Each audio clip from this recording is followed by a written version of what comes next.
Hey, hey, hey. Happy Wednesday. Come on in. Pull up a chair. The Gaming Gang Dispatch is in the air.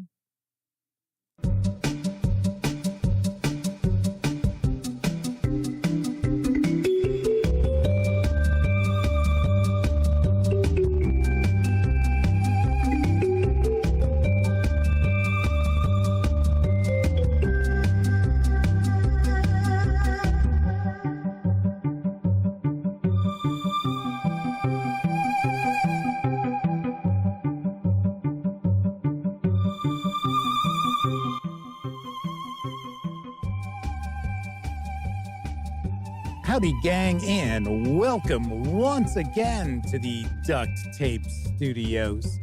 I'm Jeff McAleer, your host, here at the Gaming Gang Dispatch, brought to you by, shockingly enough, thegaminggang.com, of which I happen to be the founder and editor-in-chief.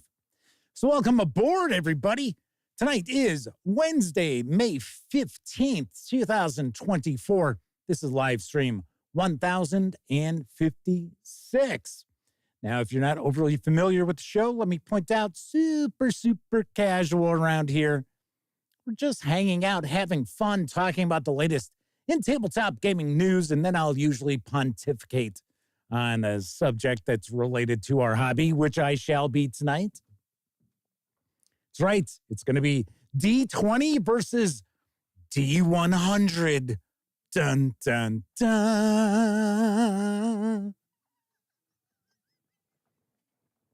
So I'm going to talk about mechanics of D20 games and mechanics of D100 games. And I'm going to talk about which mechanics I prefer. And if you follow the Gaming Gang, you probably know already what that answer is going to be. Then again, maybe not. It might be completely mind-blowing for you. I don't know. I do not know. But anyway, we're just hanging out, having fun. We are certainly not engaged in anything along the lines of rocket surgery or anything as far as that goes, right? No heavy mental lifting, just bumming around. But of course, when you're not watching videos on the Gaming Gang channel, be sure to visit thegaminggang.com for all latest in tabletop gaming news, reviews, and a whole lot more you are not going to find here on the YouTube channel. You know the drill. Get your geek on at thegaminggang.com. Also, because this is a live show, that means there is chat available. It's not on screen, so it's one of the ways I keep some of the more unusual commenters at bay. And you must be a subscriber for at least an hour before you can take part in chat. Yet another way that I keep some of the more unusual commenters at bay. But if you want to say howdy, maybe get a question, comment, by all means, chime in. I will do my best to respond. Of course, once we get into tonight's topic, by all means, jump into the discussion. Because remember, I'm not here to just talk at people. Certainly not my game plan by any stretch. So let's see, who do we have in chat? First out the gate tonight is a good friend of the show, the Madman, who also happens to be one of our chat moderators. Tony Urquides, Mark Dandy, James Venebush, Pete Dracolich, and W. Forge, as well as Semper Buffo and Kathy Evans. I thought I saw somebody just pop in there. So it looks like we've got chat rocking and rolling right now. W. Forge says I should have thrown in D6 systems in the dice battle. Too many kinds. There are far too many. Some are 1 6-sided dice, some are 2 6-sided dice, 3 6-sided dice, a D66. There are some games out there like that. We've got dice pool games. Little too much there. Hey, you know what? We can always schedule a topic discussing dice pool games. That might be kind of fun.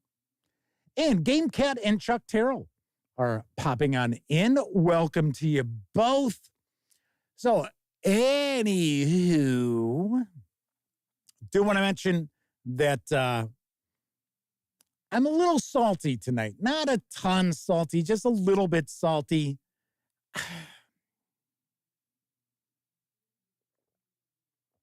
get tired of some of these publishers who send review copies of stuff.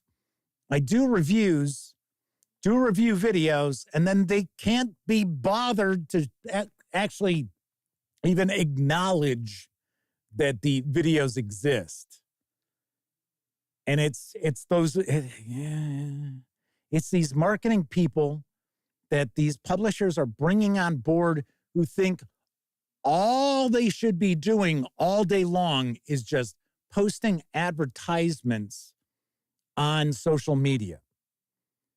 That there is no community. And that's what I find really funny is some of these people are supposedly influencers and shit like that. And it's like, okay. But like an orangutan could sit there and just post the same blurb as an advertisement constantly on social media. You don't have to be an expert in marketing to do so.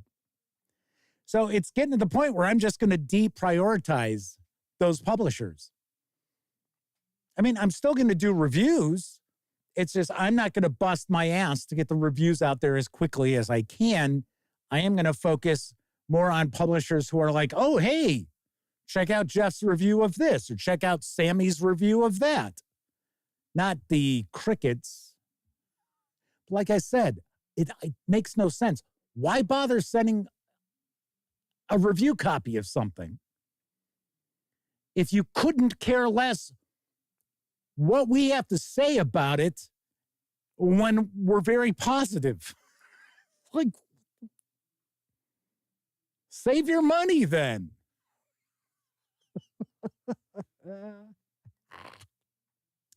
Russell Higgins cracks the bold, and Gen F are hanging with the gang tonight. Looks like chat is off and running already. Anyway, like I said, I feel a little salty. I'm not mad or anything like that. It's just,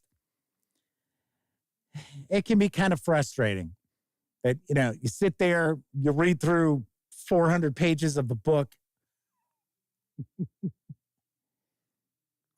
then you shoot the video, you edit the video. I mean, it's like crickets. It's like, okay, all right, okay. And the lovely and talented Miss Sarah D is with us tonight. Yes, she is lurking in the shadows, wielding her band hammer because she is also a chat moderator. And Kabuki Kid is joining us. Double K's in the house. So welcome aboard. Let's jump on into the news because Exalted Funeral has released something that looks really unique. And it's called Chaotic Neutral. And here is the skinny on the comic book / role-playing adventure. They said fantasy role-playing games were dangerous, and they were wrong. But now, maybe they were right to be afraid. What is Chaotic Neutral? No, not that Chaotic Neutral. This Chaotic Neutral is a new 48-page comic book and 24-page module from writer Mark Sable, Miskatonic, Graveyard of Empires, and artist Chris Anderson, Heavy Metal, Creepshow, Lost Angels, and inspired by the old-school fantasy role-playing games that worried parents and teachers alike. Chaotic Neutral delivers magic, adventure, and storytelling with an edge. Chaotic Neutral includes a complete comic book, an adventure compatible with the basic and advanced versions of the world's most famous fantasy role-playing game, suggested use with old-school essentials and for parties of 4 to 5 level 3 characters, also includes a 3-page chick tract inspired story by Ryan Brown, who, if you're into comic books, you will know that name because they have done work on 8 Billion Genies, Curse Words, as well as God Hates Astronauts. The 76-page softcover with PDF is available over at Exalted Funeral for an MSRP of $25. Sadly enough, I was unable to find just a PDF. So I believe at the moment, It is only available as a print and PDF combo. But I got to say, this looks really interesting. And I love how the layout is aping that of the old D&D modules. Same font, same bolding. It's like nice. I like that. Pete Strakolich says, chaotic neutral, story of my life. Russell Higgins says, Jeff is salty like the Gorton's fisherman without the yellow coat. He'd be awfully salty from all that spray.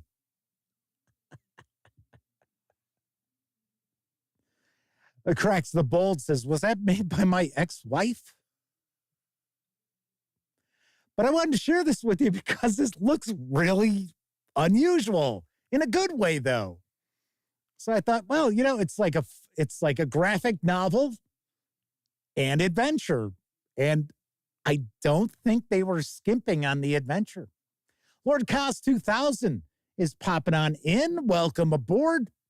Let's move on to the next news piece because the latest adventure for the Traveler role-playing game is also out in print.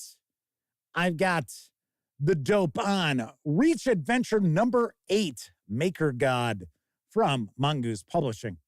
The raiders of Ogma mercilessly prey upon the blighted star systems of the Outrim Void. Their endless plundering has reduced their neighbors to pre-Starflight technology. When the travelers get caught up in a Ogman raid, they find themselves going to the raiders' homeworld, a strange and unique place where starfaring technology meets barbarism. But something is happening on Ogma. Ogma has deep, dark secrets, and the travelers can either help drag this savage world out of darkness or be swallowed up by it forever. Forever. Nobody ever catches what that's a reference to. I don't think I've seen anybody yet catch what that reference is. Forever. This 40-page softcover adventure with PDF, if you happen to order from Mongoose Publishing, carries an MSRP of $19.99. You can grab just the PDF alone over at Drive-Thru RPG for $11.99. And we were talking about D6-driven games. Traveler is one of them. So there is that. Pete Strakolich got it. It's Sandlot. Now, I'm not saying that no one has ever jumped on that. I'm just saying I've never seen it in chat. So it is possible that somebody previously has said, oh, it's Sandlot. And I just didn't see it. It passed by too quick. Could be. Don't know. But yes, Russell Higgins is also saying, the Sandlot, you weenie. I love that movie. That's a great movie. It's even better if you happen to be a baseball fan. So keep that in mind. But you don't have to like baseball at all to love that movie. It is a great, great family film. Moving right along, Monte Cook Games has teamed with Humble Bundle for an absolutely fantastic money-saving offer on the Cypher system. And I've got the deets on the deal. Infinite tabletop role-playing game possibilities await. Looking for your new favorite tabletop role-playing game? This bundle is your ticket to the fast-running, easy-to-learn, and infinitely adaptable Cypher system, created by the famed role-playing game scribe Monte Cook. Thus, Monte Cook Games. Whether your tastes run from hard expanse-style science fiction to whimsical Princess Bride-flavored fantasy to anything in between, the Cypher system is your gateway to infinite tabletop role-playing game possibilities. This bundle includes the core Cypher system rulebook and dozens of adventures, supplements, digital game aids, and more. Treat your players to Tolus, Monte Cook's beloved setting sourcebook, clocking in at over 900 100 pages. Create your own cipher system post-apocalyptic setting with Rust and Redemption. Get all of these books and dozens more and help support the ACLU with your purchase. Now, you can get started for as little as $5, or you can score all 47 items for a minimum donation of $25 through June 1st. Something I want to point out, and it was mentioned in that sell sheet info. Ptolus is supposed to be fantastic, and you get the core release. There's also a handful of related supplements, but Ptolus itself, as a PDF, sells for $59.99. Just that PDF. So for $25 or more, it's, whatever you want to donate, you can get that and 46 other PDFs, including, obviously enough, the Cipher System Core Rulebook. So you can run all these goodies. We talk about this from time to time. People are interested in various role-playing game systems, and we talk about keeping your eyes peeled on Humble Bundle, especially Humble Bundle, because you will find just absolutely phenomenal deals. We talk about Pathfinder, and people are like, oh, I'd like to give Pathfinder 2nd Edition a try. Same kind of thing. We've seen Traveler pop up on here. Call of Cthulhu pops up on here. So if you have any interest whatsoever in checking out the Cipher system, this is your opportunity to just go hog wild and score literally thousands of pages of content for a lowly $25. Well. Very nice. Very, very nice. All right, so Pete Straklich says, never played Cipher, heard a lot of good stuff about it. It is, well, I got to be honest. I reviewed the first edition, so I can't say for certain how the latest edition is just like the latest edition of Numenera. I know there were tweaks and things like that, but it is very easy to get into. Most definitely. It's kind of keyword driven, kind of almost like tags as well, but it's unique. It is its own thing. It doesn't really, well, it didn't reinvent the wheel like the title of my review for Numenera was, not reinventing the wheel, but it is pretty unique. And the Cipher system is easily modified to just about anything you might want to run. Cracks the Bolt says, Ptolus is just too big. It's on their shelf and never once read. They need to go to the gym and lift so they can read it. W4 says, I think Humble Bundle is going to be the way they get future role-playing games from now on. Print be damned. Kabuki Kid says, there's still a Dead Tree devotee. I like having books too. I enjoy having a book handy. But then again, I don't mind PDFs either. So the reality is I mostly read PDFs as far as game releases. When I'm doing reviews and things like that, I don't tend to actually read the physical copy. I will flip through because sometimes you get a PDF where a lot of the typos have been fixed and they haven't been in, obviously enough, the physical book. But there you have it. There is a sweet, sweet deal. And if you're in the mood for another money-saving offer, well, Wyrd Games and Bundle of Holding have teamed up for a couple of Through the Breach specials. And here are the details on the first deal. Fated One. We've resurrected our November 2021 Wyrd Breach bundle featuring the Through the Breach Lovecraftian Wild West steampunk tabletop role-playing game. Say that 5 times fast. Based on the Malifaux miniatures game from Wyrd Games. In the magic-saturated parallel world of Malifaux, you take on the roles of unique fated citizens, such as gunfighters, drudges, dabblers, and entertainers. Your destiny or fate is created during character creation, and it affects every aspect of your life. As the game progresses, the destinies of the fate intertwine, driving you all toward a final reckoning. Will you fall to fate or cheat it? This revived offer once again gives you 5 expansion books and mini adventures. For just $17.95, you'll get all 5 titles in this offer's starter collection, which have a retail value of $100, as DRM-free PDFs, including the complete full-color 412-page Through the Breach 2nd Edition core rulebook and 4 full-length Penny Dreadful adventures, ideal for introducing the gothic, necromantic, industrial city-states of Malifaux.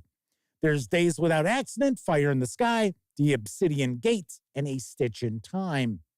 If you pay more than the threshold price currently of $31.08, you'll level up and also get this revival's entire bonus collection with 11 more titles worth an additional $164, including 5 expansion book rule supplements. Above the Law, From Nightmares, where you get to play a monster, Into the Bayou, you get to play a gremlin, Into the Steam, no, you don't get to play as Steam, and Under Quarantine, and 6 short Penny Dreadful one-shots designed for a single play session each.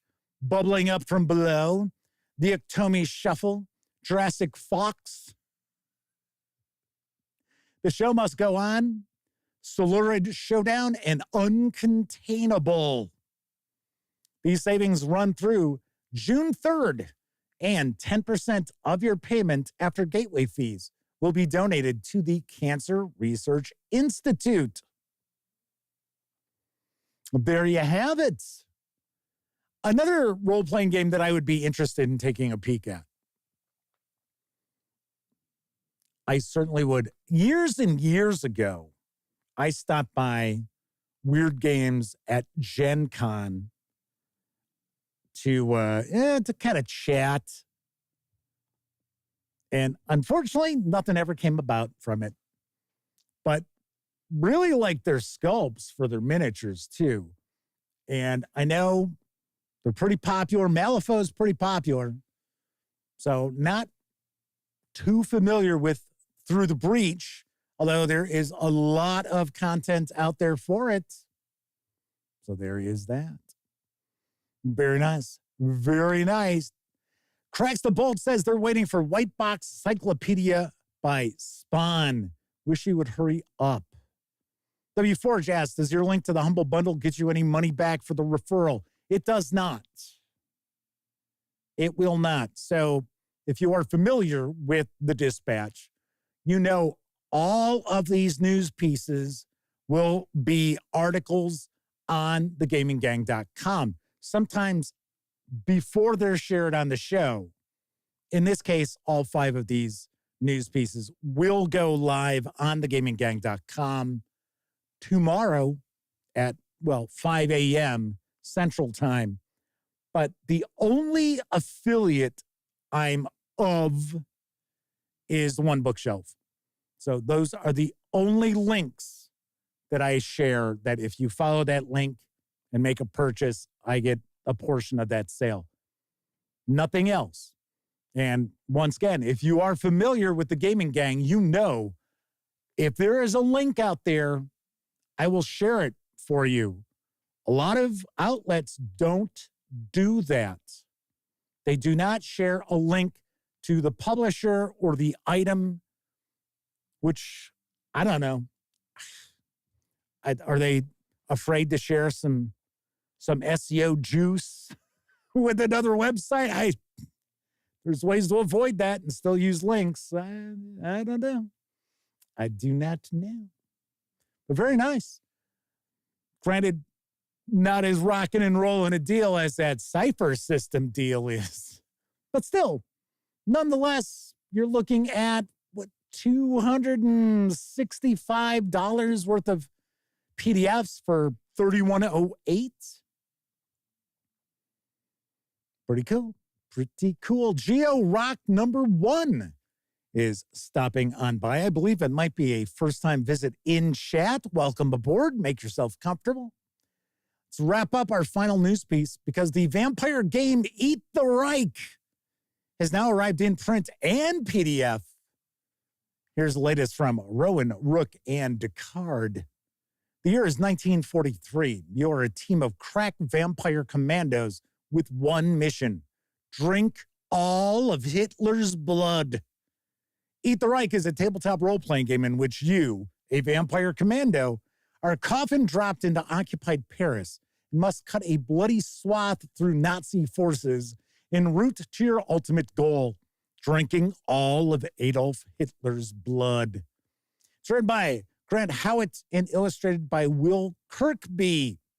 This over-the-top, ultra-violent game is designed to be played from beginning to end in 1 to 3 sessions of carnage, blood magic, meaningful flashbacks, and hundreds upon hundreds of extremely dead fascists.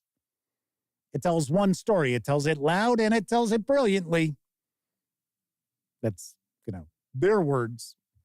Think Wolfenstein crossed with Danger 5, and you're not far off the mark. Personally, I think Inglourious Bastards crossed with From Dusk to Dawn. That's what I'm thinking. Eat the Reich is a lavishly illustrated, beautifully written 72-page rule book. It's got everything you need to get started. It's got a quick-to-learn D6 dice pool system, the Havoc engine, that encourages creative violence. Enemy reinforcement rules to keep the vampire invaders on their toes. Pre-generated iconic characters with room to level up. Gruesome augmented Übermenschen. Drink their blood to level up. Non-accurate maps of Paris with lots of location details and ideas for fun things to destroy. You can score the 72-page softcover with PDF for an MSRP of $30. You can also grab just the PDF alone over at Drive-Thru RPG for $15. Very nice. I remember sharing the news of this Kickstarter, and it did well on Kickstarter. Could be kind of cool. Could be interesting. Kyle Chaplin is with us tonight. Says they backed Eat the Reich. Such a fun game. It's a great time. They got it a couple of months back. Nice. W. Forge says, Inglorious Vampires, the role-playing game. Madman says, drinking Hitler's blood would probably result in quite a trip. Yeah, with all the drugs he was on. All the shit his doctor was pumping into him. Shooting up all the time. Pretty weird. Pretty weird. All right. That is it for tonight's news. Tessie Trekkie says they backed the Kickstarter. They got the book, and it is glorious. Sweet. All right. Well, of course, I was mentioning Drive-Thru RPG. Yes, the Gaming Gang, thus the Dispatch, is affiliated with the One Bookshelf sites. So if you're going to stop by Drive-Thru RPG, Storyteller's Vault, Dungeon Masters Guild, War Game Vault, what have you, please stop by thegaminggang.com first. Click on one of our banner ads. That way, if you happen to make a purchase, I get a small portion of that sale. And all those nickels, dimes, and quarters really do add up and help keep thegaminggang.com around. Also, if you like this video, if you like the video, if you dig the channel, if you find thegaminggang.com to be a valuable resource, hell, if you just like what we do, you can always stop on by paypal.me/thegaminggang to make a small donation. Hell, you can buy me a 2-liter bottle of soda.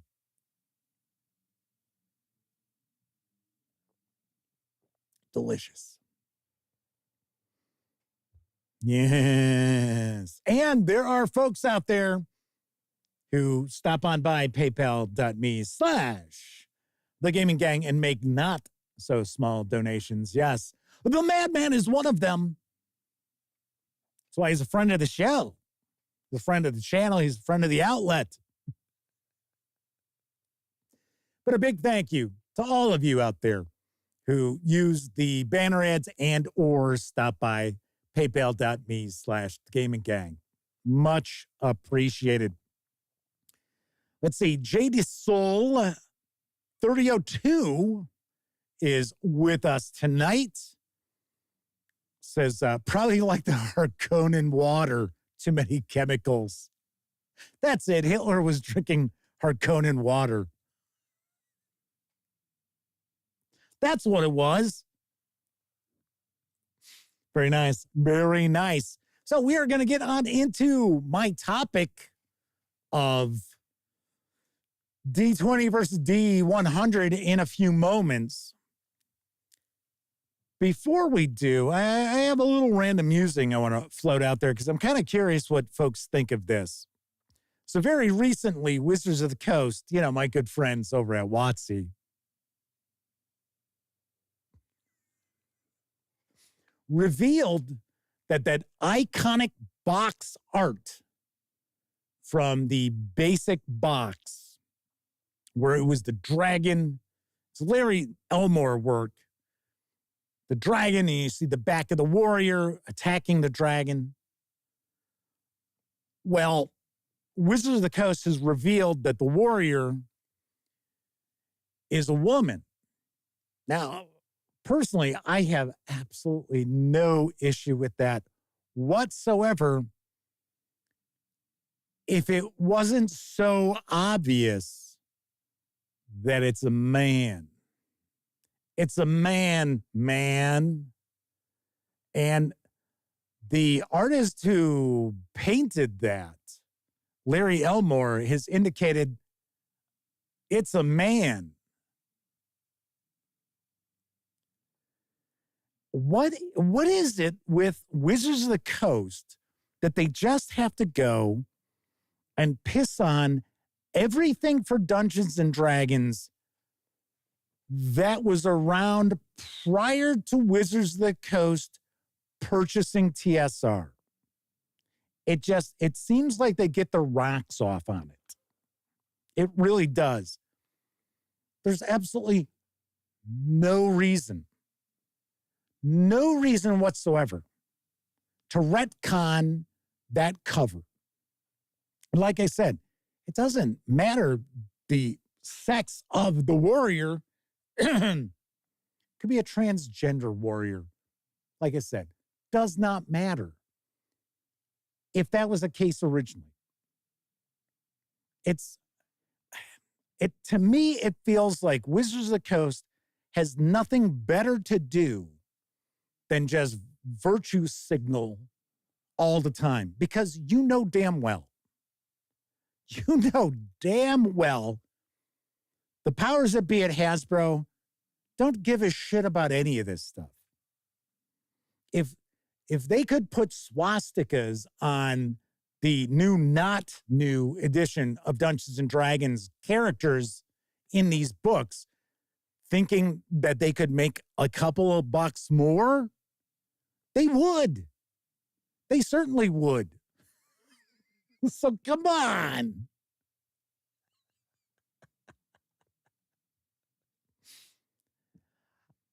Descendant Droog is joining us tonight as well. W. Ford says, it's a man, baby. It's a man. Kabuki Kid says, could be they're doing it for publicity. Yeah, that's all they're doing it. That's, like I said, it's Wizards of the Coast has become pretty laughable with this stuff. I swear, I do get closer and closer to doing a video discussing how Wizards of the Coast has completely fucked up the 50th anniversary of Dungeons and Dragons. This could have been such a big deal. but it's really not. It's not. I don't find too many people who are not already just guzzling the Kool-Aid who really care much about this new edition that's coming out. Oh, I'm sorry, not new edition. Oops. The backward compatible Dungeons and Dragons. So I don't. Kabuki Kid says they know people will raise the stink, which is free advertising. Cracks the Bull says, dude, that barbarian looked just like my ex-wife. Probably the same beard, too. Game Cat says Greyhawk is next. Yeah, because I heard, isn't Greyhawk the default setting that's in the Dungeon Master's Guide that's coming out? Cracks the Bolt says, poor Greyhawk, it had a good run. Tony Urquidy says, just basic virtue signaling. Says, Greyhawk will be a utopian paradise of some sort where everyone loves each other. Descendant Druk says, yeah, I want more representation in gaming. I do love when I see it, and there are so many games that have done it so well. But for WotC, it's only for the funds. I am completely with you on that. I have actually had episodes of the stream where I once got a little salty because people get upset when people of color are on the covers of their role-playing game releases. And it's like, what the fuck is wrong with you people? It's like, come on. But oddball shit like this, it'd be one thing if Larry Elmore said, well, you know, I don't know. I painted it. I don't know. I just painted the back of somebody. Could be a man, could be a woman, whatever. Then I'd be like, okay, well, the man who painted the cover under direction from Gary Gygax says, well, it could be a woman, could be a man. Okay, well, cool. You guys made it a woman, fine. But when the artist says it's a man, there's never been any doubt about it up until now. It's like, okay. Kevin King points out, Wishlight had a character called Thaco the Clown. Yes. In my opinion, I think The Wild Beyond the Witchlight is the best adventure for 5e D&D. I know a lot of people out there hated it because there were so many ways for you to resolve things without resorting to violence, which is one of the reasons I really liked it. And I did like the fairy tale vibe that it had. Frostmaiden had a non-binary person give a scripted lecture to the PCs on pronouns. It is deliberate. Pete Rackledge says, Dark Sun 44 plus 4 down the line. Nolan Quizzer's with us in chat. Good to see you. It's part of WotC's strategy to stay relevant since 2023. One scandal per week.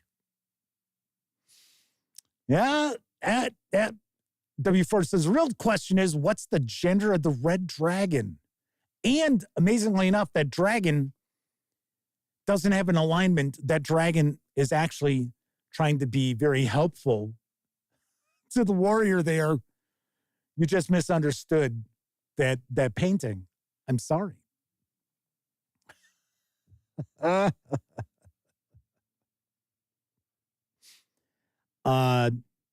JD Soul says, in isolation, I could agree that the gender is up for grabs. The basic expert, the hell is the other one? BCMI. The hell is the C stand for? I forget. Obviously enough, I've never looked at it. So it's a box art is a series showing a progression, though. Like I said, I mean, they can do whatever they would like. It's just, to me, where it's the artist says one thing. We kind of know the story about how that piece of art was created. And I know Larry Elmore was getting pissed off at Gary Gygax because he kept coming back with stuff, and Gygax was like, no, that's not exactly a companion. Thank you. I almost said champions, but I was like, I know it's not that. Flaming Hurons with us. So our trio of chat moderators are hanging out with us. Joe Rock One says, I hate the virtue signaling also. Thanks for giving your honest opinion. Most people just stay quiet and play along. Well, like I said, and the funny thing is, I am a liberal person. I am a lifelong Democrat. But there is some stuff where I just kind of sit there going, come on, really? Seriously? And like I said, my issue with this is simply the artists and the person who was in charge of TSR at the time who commissioned that art should know what that artwork is supposed to be. But Wizards is going to say, no, it's always been this. It's like, okay, all right.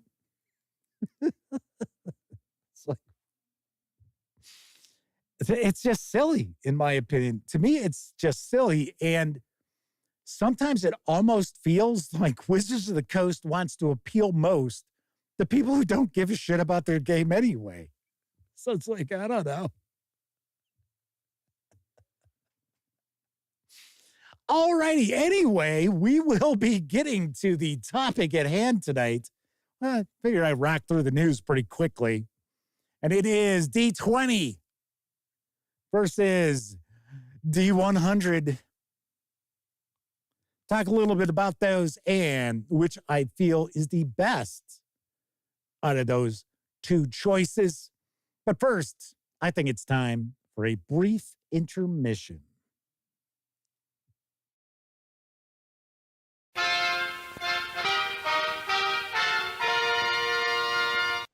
Now a brief intermission in which the Campbell kids discover that Mother knows best. Good. Johnny came calling one Sunday. The girl of his dreams was so sweet. She served him some wonderful dishes, but he found the meal incomplete. No soup? Good day, Irene, good day.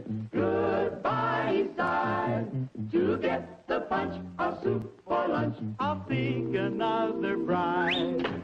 oh, what a wailing and sighing. Oh, what shall I do, Mother dear? Just reach for some soup from the soup shelf. You'll soon have your Johnny back here. Did someone say soup? Soup and a salad delicious. Soup and a sandwich is great. Soup for lunch is nutritious. Yes, you are my favorite date. Now they're a family, one happy bunch. And every day you'll hear them say, let's have soup for lunch. Good.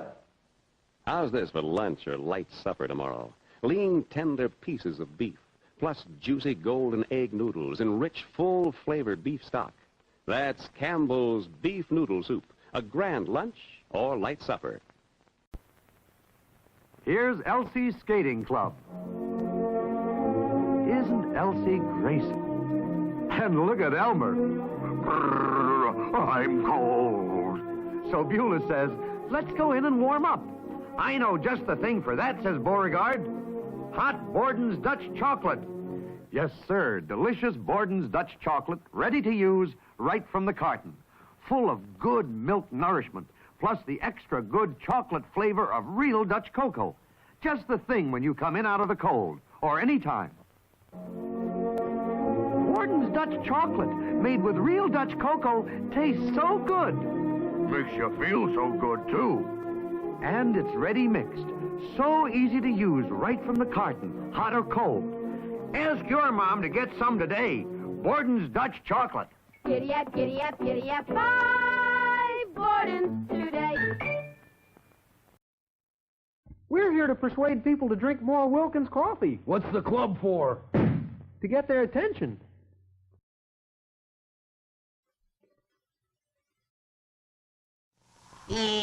What's up, Mike? Oh, they're not anything up, Bugs. Nobody here but us monkeys. Make friends with Kool-Aid. Make Kool-Aid with friends. For brew that never ends. Make friends with Kool-Aid. Make some Kool-Aid soft drink mix. You can always use another friend. Ah!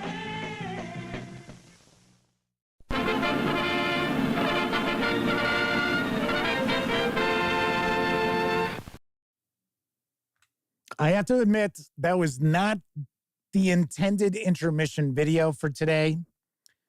I had created a video, uploaded it, and at the last moment, YouTube said, oh, wait, copyright violation. I went, crap.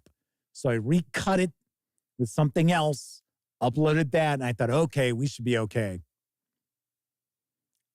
And it gave me another one. I was like, crap. I guess I'll have to use an intermission. I shared already.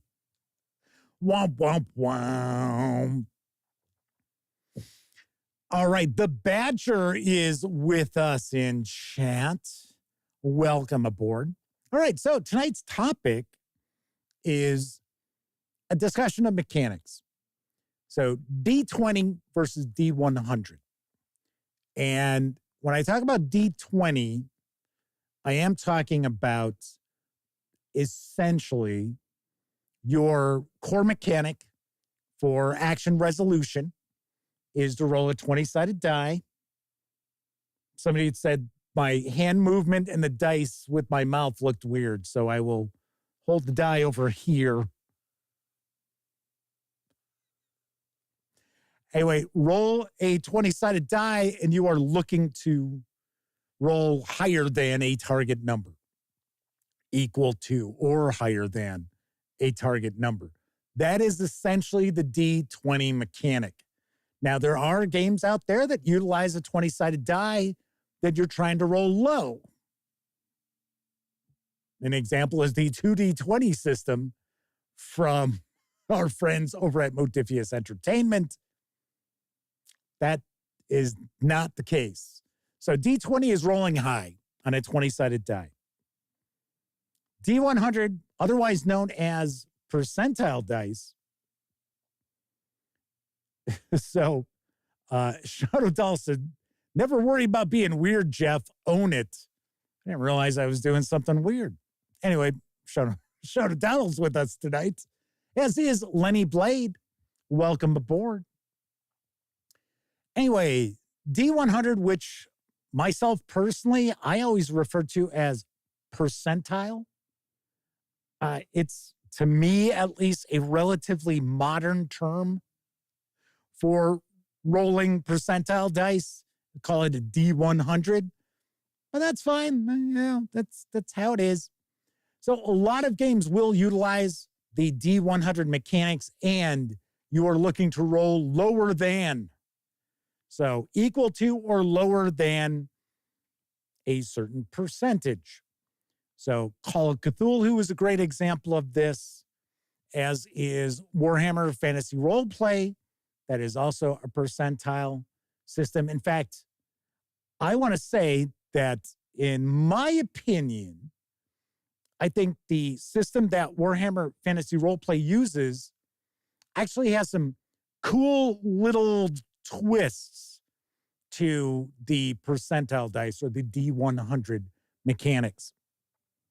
So a lot of people talk about D20 is just easier to understand, and as opposed to rolling percentile dice, which to me, I always thought is kind of silly, because if you can read a number off of this die, you can read two numbers off of this die. And I know there are folks out there like, well, you got to say, well, which color is your tens? The thing is, at my game table, if we're rolling a percentile dice, before the game begins, before the session starts, I make sure that the players tell me, okay, so my tens digit is the blue die, as an example. Because I don't want to have to sit there every time somebody's rolling dice going, okay, well, this time it'll be the green. Okay, this time I'm going to swap them out red die. Yes, I get it. Dice misbehave. I don't have a problem with somebody swapping their dice out. It's just, it drives me nuts. And I'm sure if you've played Call of Cthulhu or anything like that with different people, that you'll have that one person who every time they're rolling dice has to decide, well, which color is going to be the percentile with the tens.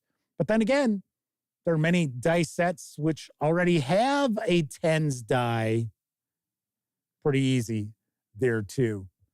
Keldon says, I want to see the weird dice hand movement thing. I honestly didn't think it was all that strange. Anyway, so I don't buy into the whole, well, people find it easier to read a 20-sided die as opposed to a couple of 10-sided dice being used as percentile dice. I think that's kind of silly. Now, the thing that I feel that the D100 mechanics can provide that D20 can't is some tweaks to your system, right? So, of course, if people are familiar with Dungeons and Dragons, if they've played D&D, then they're going to gravitate and say, yeah, okay, D20, yeah, I'm more comfortable with the 20-sided die. I know if I roll a 20, it's a critical hit. And if I roll a 1, it's a critical failure. Okay. I get you. I understand that. But the reality is, they're both percentile. A 20-sided die, every digit is just 5%. That's all it is. So I don't understand why some people think that the math for D100 is so much more difficult than the math for D20, because it's not. But what you can do with percentile dice is you can do things where if you roll doubles, it's a critical hit, right? So that's Warhammer Fantasy Roleplay. That's their percentile dice, is if you happen to roll doubles and you succeed, it is a critical success. If you fail and roll doubles, then that is a critical failure. I think that's kind of cool. You also have the hit location with Warhammer Fantasy Roleplay. We're talking 4th edition, the current edition, where you actually take your result of your dice and you just switch them. So if you rolled a 25 and succeeded, well, you're going to look at your hit location as 52. I like that as well. I mean, there's certain little tweaks that you make with a D100 system that you can't necessarily do with a D20. Now, I will say that when you're looking at, say, advantage and disadvantage, some games, and yes, Call of Cthulhu does this with advantage and disadvantage. I think in a D100 game, when you have advantage where you're giving that extra die, or if you have disadvantage where the extra die, now you're looking at having to take the lowest of the two, or I should say the highest of the two with disadvantage. I think that does skew a little too much. So I'm not necessarily a big fan of the advantage and disadvantage with Call of Cthulhu. I'll be very honest, it's not something that I use. But I will also be very honest and tell you that I am not all that keen on breaking down the skills into half and a quarter. I really don't do that either. I stick to the original percentage, and then if it's something easier, I give them a bonus that say, oh, okay, well, you're going to get plus 20 to your skill. If it's something really difficult, well, then it's going to be a negative modifier. I don't do the hard and extreme. Just my personal opinion. That's all. That's all it is. But in my opinion, for newcomers to role-playing games, I think D100 mechanics are simpler for them to grasp because it's pretty easy to sit there and say, okay, well, you've got a 45% chance of success. Gotcha. Okay, that's good. As opposed to, all right, so you need to roll 14 or higher on a 20-sided die. Okay, so that's less than half. I know that's less than half, right? So there is some discussion of Dungeon Crawl Classics. And the Badger says the Wackadoodle dice. Maybe that's what they should call them now. They should change the official name of the Zaki dice to Wackadoodle dice. The Badger says it's one of the many charms of Dungeon Crawl Classics. Unfortunately, it is also one of the things that keeps people away from playing Dungeon Crawl Classics. I have heard people tell me to my face that they would not play Dungeon Crawl Classics because of the dice. They don't want to have to go buy more dice that they won't use for anything else other than Dungeon Crawl Classics. Kabuki Kid says, Wackadoodle trademark. Tessie Trekkie says, Mothership is D100, and the new version of Mothership makes them happy. I would like to check it out. I really would. I really would like to check it out. Don't know. But yes, I agree. I really like Dungeon Crawl Classics. I don't dislike D20. I think it's fine. It's just funny how what I'm doing here is I'm just kind of sticking up for the percentile system because it's not as difficult as people like to make it out. Now, if you're a gamer who just does not do well at math in any situation, hate to break it to you, it doesn't matter if it's a D20 or D100. It's still math. So if somebody's saying, okay, well, it's +2 to your D20. Okay. Right. So, yeah, all right. Kabuki Kid says, are dice that pricey? You don't need to get precious gemstone dice. Honestly, I think the best deal that you get on a set of Zaki dice, although I don't think, and once again, I think I'm pronouncing his name correctly. Kabuki Kid is the expert on that. I thought Kabuki Kid was the one who set me straight on how to pronounce the gentleman's name. But I don't think Dungeon Crawl Classic, I don't think Goodman Games refers to the dice as Zaki dice.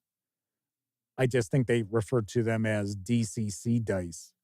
But I was going to say, one of the cheapest ways to get them is keep your eye peeled, or both eyes if you want,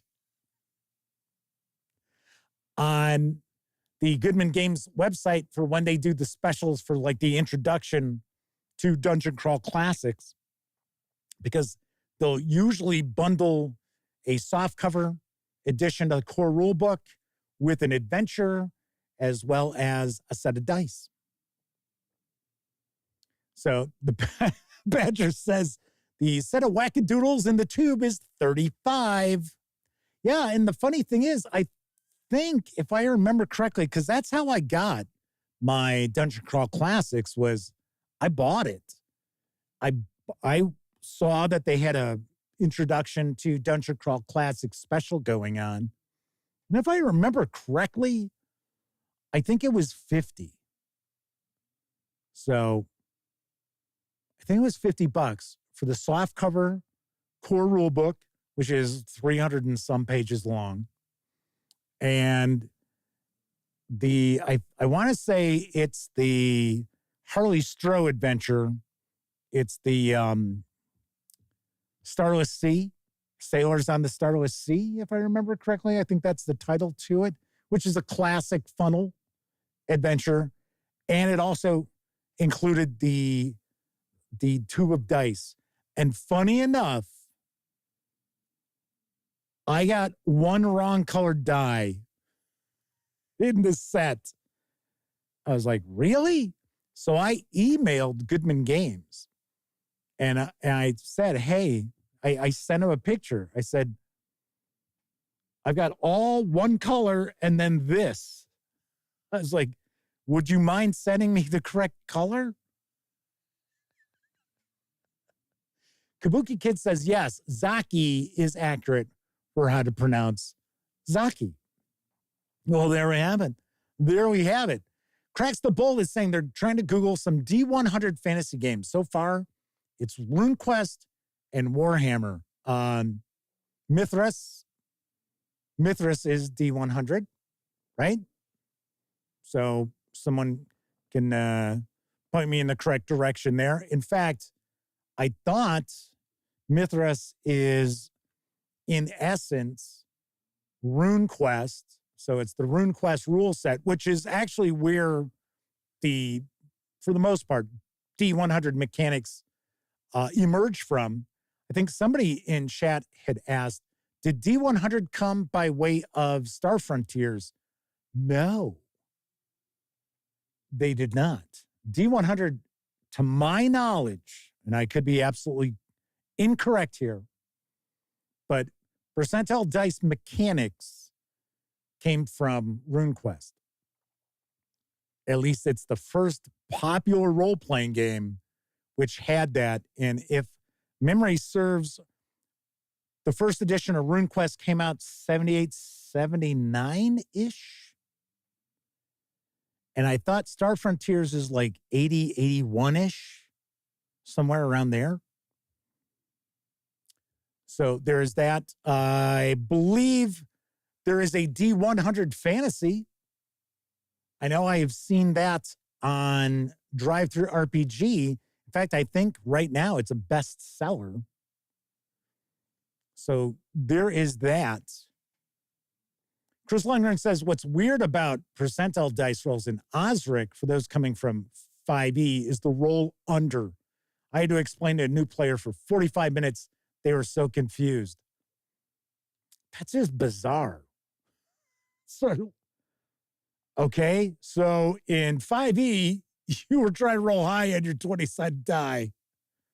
Now, when you're rolling percentile dice in this game, you're looking to roll low. Like 45 minutes. Be like, what are the words you don't understand coming out of my mouth? Top Secret was also D100. Yes, it was. It was. Kevin King says RuneQuest was 4 years before Star Frontiers. Top Secret did come out before Star Frontiers. Pretty sure. Wasn't Gangbusters also percentile dice? Boot Hill was. Boot Hill was percentile dice, I believe.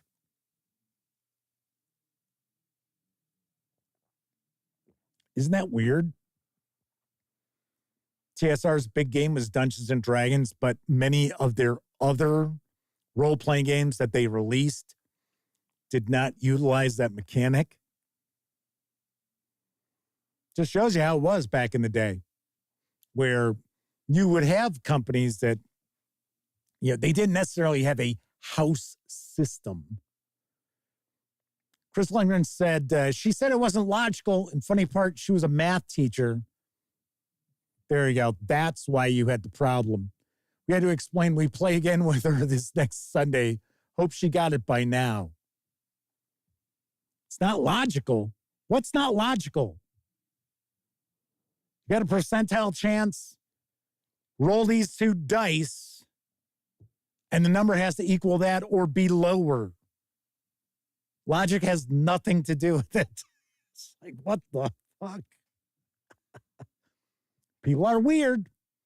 But once again, that seems like that is more along the lines of somebody who has only played Dungeons and Dragons, who thinks, well, Dungeons and Dragons rule set is how things are done.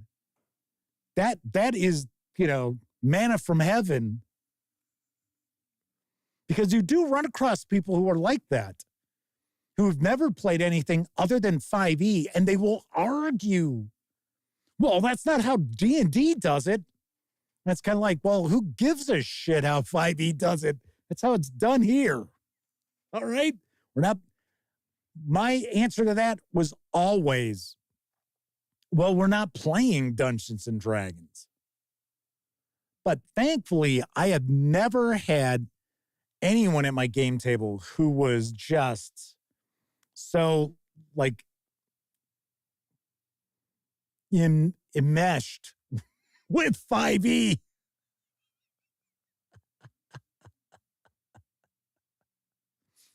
Flaming Heron says they were going to say they were sure it was RuneQuest that was the first of the D100 games. I thought it was. Now, I could be completely wrong, but I was pretty sure it was. Pete Strakulich is talking about the Marvel superheroes role-playing game. You could one-shot Spider-Man. Yep. Phase Rip.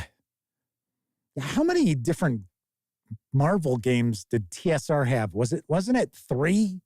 Wasn't it kind of 3 separate? Let's see. Jefferson Ramal, I'm sure I mispronounced that, says what keeps them away from D100 are games that try to represent reality.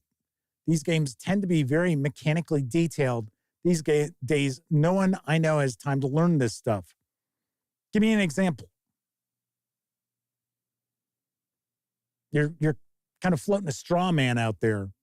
Give me an example. Because, as an example, Call of Cthulhu is not difficult to learn how to play. Not at all. RuneQuest is not difficult to learn how to play. Now, with RuneQuest, what overwhelms some people is all the background. That can throw people, and that scares people off from RuneQuest. It's like, oh my gosh, look at the huge, detailed, world building here, as opposed to something else. But let's see. Chris Lundgren says she's really a cool person. Only played 5e before. We can fix it. She's willing. She just kept arguing for 45 minutes. See, that would be a problem with me at my game table. She's not evil. She just kept going on about not being logical. I get it. I understand that. But I don't have time, myself personally.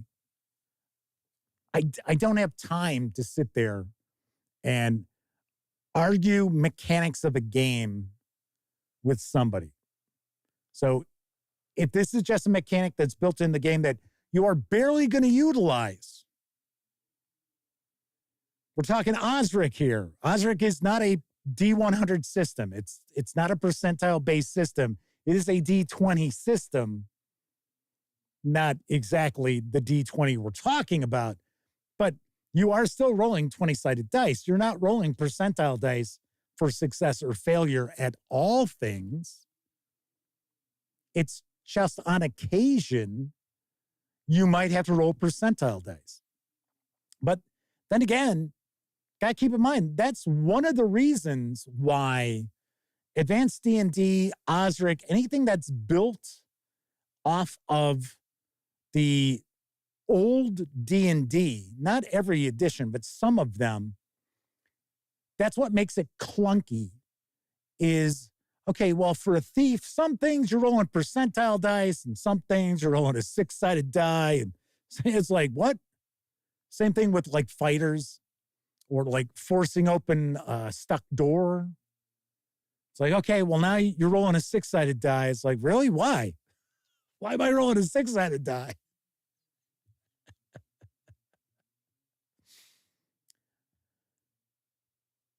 Sean O'Donnell says, I think games that advance by expanding experience points are more likely to overwhelm people than something using D100. Yeah, advancement for many percentile dice-based games tends to be pretty easy because a lot of times it's simply if you succeeded at a skill roll that was important, not just because you were rolling dice, but if you succeeded at a skill that kind of advanced the story, what have you, then you mark it. And then at a certain point in time, you're going to roll to see if you get to advance, if you get to add percentile to that. Pretty simple, a lot easier than tracking experience points and then trying to tally them up. It's a lot easier for a game master too, especially if we're going like old school, when it's like, okay, so we've got 1,242 experience points that I need to break up between these 4 players, but not everybody gets the same number of experience points. It's like,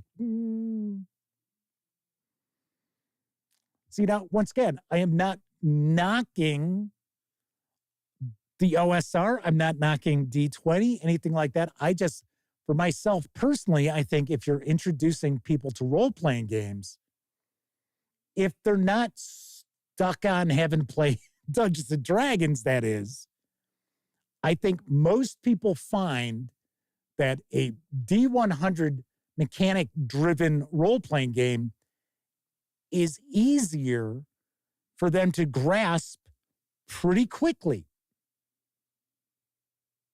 Just me. Shanbot V42 is with us. I think we've had a few people pop in. Shar Aznabel is also in chat with us. James Venabush says, Thaco is easy. Take your opponent's armor class and add subtract from Thaco. AC over 0, subtract. Under 0, add. Example, your Thaco is 12, your opponent's AC is 10. You need a 2 or higher to hit. Oh, you're confusing me. Come on, let's bust out the combat matrices. Let's go with those. Cracks Bolt says the Thaco comment was just to explain it to someone who thought D100 was not logical. See what they've got to say about that. Shanbot V42 says, I love the D100 for the old fantasy Warhammer. Yeah, 4th edition Warhammer Fantasy Roleplay uses it. And like I said, it's actually one of my favorite utilizations of D100 because it does some different things with that single die roll. Just like you also have success ranks, which are based on that single die roll. But I also want to point out the D100 system that Warhammer Fantasy Roleplay utilizes when you are using the criticals as well as a hit location and the success ranks can become confusing for everybody. So there is that. All righty. So when it comes down to what I prefer, I think it's pretty obvious from our discussion, and it was probably pretty obvious coming into this if you know my experience running role-playing games. I like D100. Like I said, I think D100, a percentile system, is easier to introduce to people. Like when I teach people how to play Call of Cthulhu, they grasp it right away. Okay, so these are the different skills. So these are the things that my character knows about. Yes. These are the things my character is good at. Yes. Okay. Cool. Oh, I see my library use is 65. Bang. I got a 65% chance of being successful at something with a moderate amount of difficulty. Once again, I'm the first one to point out, I do not sit there and do like advantage, disadvantage. I pretty much play straight up.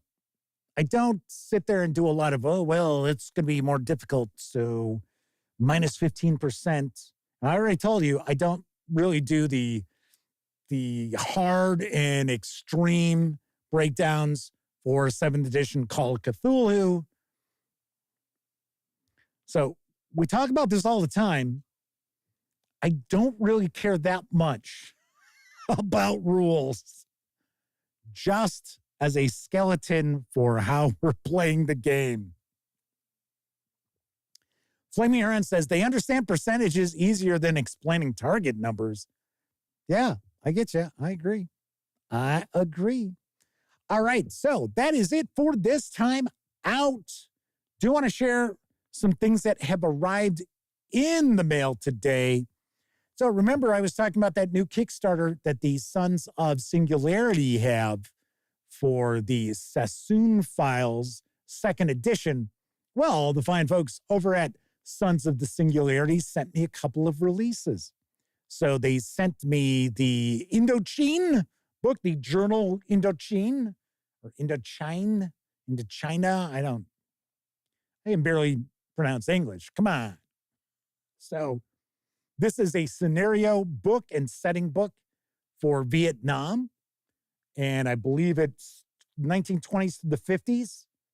So very cool. So be taking a look at this, as well as the Blessed and the Blasphemous, which I believe just came out.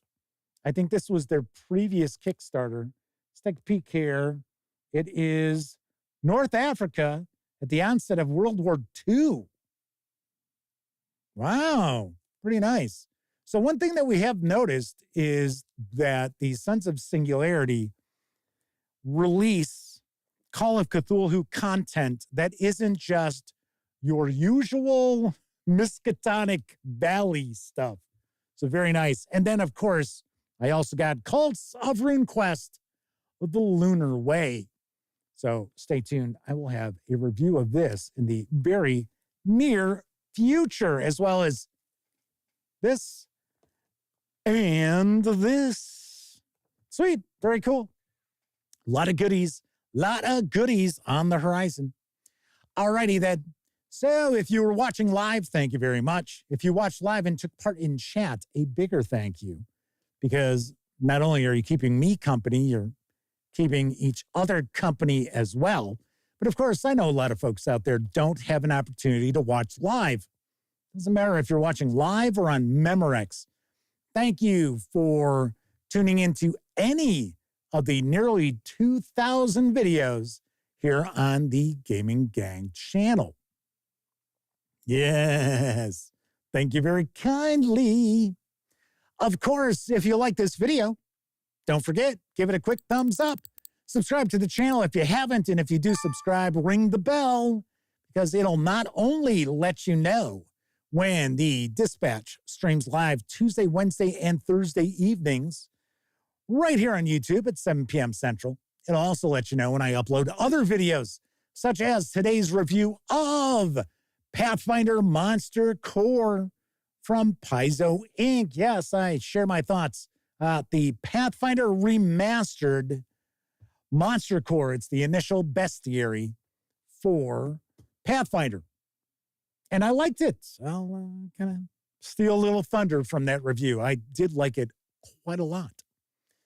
Anyway, so when you're not watching videos on the Gaming Gang channel, be sure to visit thegaminggang.com for all latest in tabletop gaming news, reviews, and a whole lot more you are not going to find here on YouTube. You know the drill. Get your geek on at thegaminggang.com. I will be back tomorrow. Everybody enjoy the rest of your morning, afternoon, evening, whatever time of day it is in your neck of the woods.